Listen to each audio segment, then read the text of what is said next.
A special committee by the European Parliament has been investigating for about 18 months how foreign agents are influencing and subverting EU countries.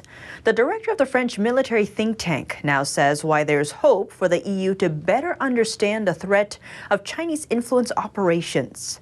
This report comes from NTD's France correspondent David Vives. How the Chinese Communist Party is looking to infiltrate and influence EU countries is increasingly becoming a hot topic for the European Parliament. A EU Special Committee on Foreign Interference and Disinformation has now finalized its inquiry that started 1.5 years ago.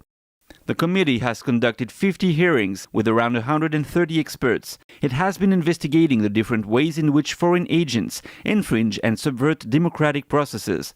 The committee has focused on both organizations as well as governmental actors, including China. Jean-Baptiste Jean-Vilmer is the director of the Institute for Strategic Research at French Ministry of the Armed Forces.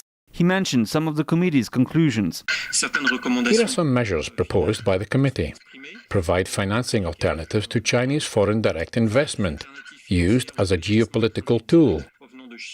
So we see they care about the Chinese influence operations. Another point is to ban foreign funding of political parties in Europe. In September 2021, Vilmer's Institute released a 650-page report on China's influence operation. The report details key strategies by the Chinese Communist Party to project its influence in foreign countries. For example, it mentions direct interference into electoral systems, as in the case of Canada and Australia.